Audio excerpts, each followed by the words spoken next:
I'm so sorry, Mel. Kahit gusto ko, hindi pwede. May naka-schedule akong ooperahan na pasyente. Pero kapag natapos agad dito, susunod ako. I promise. Sabi ni Eugene sa kabilang linya. Medyo mabilis rin ang salita nito na parang nagmamadali. Medyo umiingay na sa loob ng arena, kaya kinailangan kong takpan yung isang tenga ko para marinig ang sinasabi ni Eugene. Keep safe, sweetheart. Trust me, I'll keep my promise. Don't worry, before you know it, I'm already by your side. Naintindihan ko siya. Doktor siya, duty first before anything else. Bago pa man ako magsalita, ay pinatay niya na agad ang tawag. Mami. Napatingin ako kay Reed nang kalabitin niya ako. Napansin ko ang pagkairita nito dahil kumukunot na ang kanyang noo. Hindi talaga sanay yung anak ko sa maingay na paligid. Hinawakan ko ang ulo nito at hinaplos. Inalis nito ang kamay doon at niyakap. Nagiging komportable siya kapag nakayakap sa akin. Behave ka lang, baby. Sandali lang tayo. Hinalikan ko ito sa noo. Daddy mo kasi. Tumango ito. Kasabay nun ay biglang lumakas ang musika at iba't ibang effects ang lumitaw. Bahagya pang nagulat ang anak ko dahil doon. Hello, Aranita! Rinig kong sigaw ni Raquel. Nagsimula na ang concert nila. Lumakas ang isigaw ng mga tao. Isa-isang tumaas ang ibang parte ng stage at unang lumabas si Raquel na may hawak na pink na mikropono. Pangalawa si Leon, hawak na nito ang gitara. Mas lalong nagula ang mga kababaihan. Pangatlo si Fier. Bago nito hampasin ang mga drums, ay nag-flying kiss muna ito sa mga fans. Still the chick magnet. At ang huli, si Wright. Kinagat nito ang ibabang labi ng magwala ang mga tao at pagkatapos ay tumingin sa harap ng VIP chairs. Ngumiti ito nang makita kami ni Reed. Namula ako bigla. Agad na kumunot ang noo ko dahil sa itsura ngayon ni Wright. Mapupula ang pisngi nito at parang hinahabol ang hininga. Para ring pagod na pagod ang katawan nito pero mas pinipiling kumilos ng tama para walang makahalata. May sakit ba siya?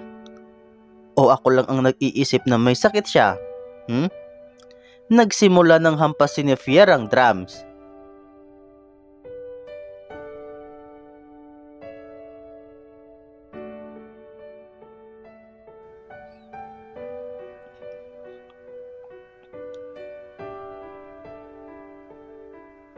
Nahigit ko ang hininga ko ng kindatan ako ni Wright.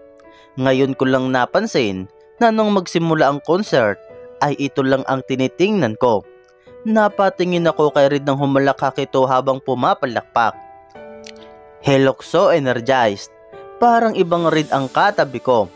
May nagningning sa mga mata nito habang pinapanood na tumutugtog sila Wright. Napatigil ang pagtitig ko sa anak ko dahil may sumulat sa balat ng pisngi ko. Nang balingan ko iyon, ay tumambad sa akin ang punpun ng mga rosas. Kumunot ang noo ko sa lalaki. Ma'am, may nagpapabigay po. Akin na po, salamat.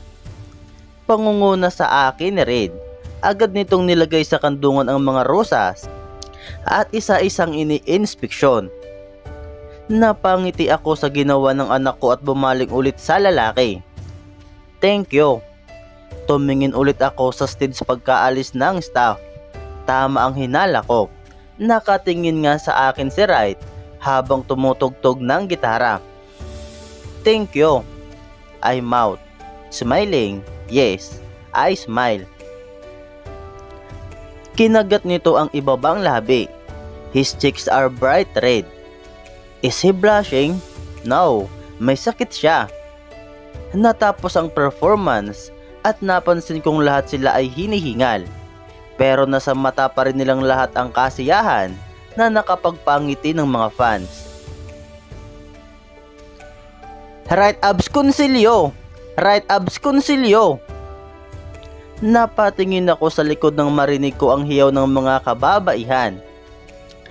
Itinataas nito ang iba't ibang picture ni Wright na half-neck. "Take your shirt off, please." "Is he gonna do it?" "Fier, Leon, take your shirt off daw," sabi ni Wright. "That's my specialty." Walang pagdadalawang isip na sinira ni Fier ang puting t-shirt nito. Masyadong mababa ang waistband ng pantalon nito, kaya mas kitang-kita ang bilay nito. Ganon din ang ginawa ni Leon. Kahit pala serious type ito, pagdating sa stage, wala siyang inuurungan basta para sa tagahanga niya. "A moment of silence, please. Let's appreciate that magnificent beeline. Abs Gonzilio! Abs Gonzilio! Abs Gonzilio!" Ano ba ang meron sa abs ni Wright? Nakatingkati kayong makita. "What do they want, ma'am?" "They want to see your father's body." Nilakasan ko ang boses ko para marinig ng anak ko ang sinasabi ko. Kumunot ang noo nito at tinakpan ng dalawang tinga gamit ang magkabilang kamay. "Bakit?" "I think my baby don't want me to take my shirt off," Wright said amusingly. Nanlaki ang mata ko sa sinabi niya. Oh no, what's he thinking? Humina ang sigawan ng mga tao. Naagaw ng sinabi ni Wright ang atensyon ng lahat. "Oh my gosh, my girlfriend na si Wright!" Rinig kong sabi ng ilan. "What the hell? Oh no!" My chest is starting to pound. Tumikim ito. "I have a confession to make." "No, Wright," I murmured. Naging balisa ako sa nangyayari. Samantalang si Reed ay parang nalilito rin sa nangyayari. Huminga ito ng malalim at ngumiti. "Gusto ko lang sabihin sa inyo na maghihiwalay na ang member ng Kiss Intel." "Wait, what?" "Yes, napagkasunduan namin na ito na ang huling concert na gagawin namin." Dagdag ni Leon. Lumapit ito kay Wright at tinapik ang balikat nito. Ngumiti si Wright ng tipid sa kanya. Tumayo rin si Fier at lumapit kay Wright. Hindi mababakas sa mukha nila ang kalungkutan. Bulungan ang tanging maririnig sa loob ng arena. Napatingin ako kay Wright nang hawakan nito ang kamay ko at haplusin ang isang rosas. Hindi nito naiintindihan ang nangyayari, kaya mas ayos iyon para sa akin. Inayos ko ang kwelyo ng pulo nito na bahagya ng gusot. And also, bumaling ako kay Wright. He's looking back at me. Kumislap ang mga mata nito habang nakatitig sa amin. Nahigit ko ang hininga ko. "I already have a family of my own." "Family? Anong sinasabi niya?" Lumapit ito sa hagdanan at bumaba. "No." His dark eyes glimmered with passion. His sensual mouth was set in a firm line. His defined jaw tight. Oh no.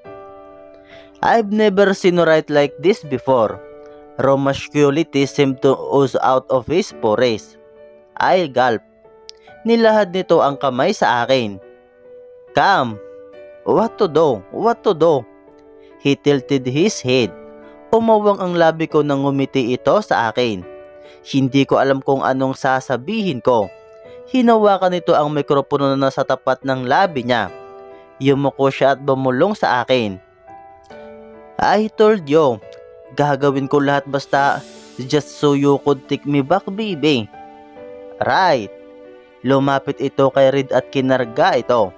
May binulong din ito kay Reed, pero hindi ko iyon narinig. Napatayo ako dahil doon. Ngayon lang naramdaman ang panginginig ng tuhod ko.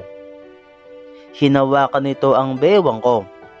"Meet my wife, Melissa Agoncillo, and my son, Reed Michael Agoncillo." Mababa ka sa boses nito ang kasiyahan. "Wife? Me? No." Nagkagulo ang lahat. Naging mas agresibo ang media. Hayok ang mga ito sa pagkuha ng litrato. May lumabas na security personnel para protektahan kami. Yumakap si Reed kay Wright at siniksik ang ulo sa liig ng ama. Nakayuko ako habang naglalakad. Dala ko ang inis at galit kay Wright. "This is all your fault." Gigil kong sabi kay Wright habang patuloy kaming sinisiksik ng mga media. "Blame me all you want, but I will never regret what I did, Melissa." Hingal na hingal kaming nakarating sa loob ng kwarto. Ilang minuto lang ay sumunod na rin si Leon, Fier at Rocky. Kapwa pinagkakaguluhan rin ng media. Binaban ni Wright si Reid. Agad namang yumakap sa akin si Reid. Natakot ito sa nangyari. Lumuhod ako para mayakap ito. "This all your father's fault, baby." "Ito ba ang anak mo, Wright?" Napatingala ako kay Fier. Ganun rin ang ginawa ni Reid. "Kamukhang kamukha mo. Ibig sabihin, ikaw ang mas nag-enjoy." "Bunganga mo, Fier. May bata dito." Bawal ni Rocky. Lumuhod din si Rocky sa tapat namin. Nang makita ko ang mukha nito, bumalik na naman ang alaala ng nangyari sa amin. Ngumiti ito sa amin. "Hello, little Wright." Reid moved his head on the other side na parang iniisip nito kung babatiin ba niya si Rocky. She gaggled. Ang cute. Can I hug him?" Lumapit agad si Reid rito at hinawakan ang kamay ni Rocky. Ganyan ang anak ko. Parang tatay niya. Mabait sa kahit sinong babae. "Man, are you alright?" Leon said. Nakita ko si Reid na nakaupo sa isang silya habang hinihilot ang sentido. Mabilis ang paghinga nito na parang may hinahabol. Lumapit ako sa kanya. Hinayaan ko si Reid kay Rocky. Tama kaya ang hinala ko? Tumindig ito nang makita ako. Umayos ito ng upo at ngumiti na parang wala siyang nararamdaman. "You can fool me again, Gonzilyo." Hinawakan ko ang noo nito. I was shocked. "Right, you're too hot," I shouted. May lagnat siya. I was right.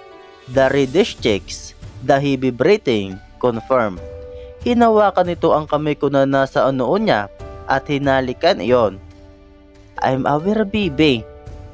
"Nilalagnat ka." Ulit ko. "Damn him." Yeah. Tinangka nitong tumayo ngunit nawalan ito ng malay.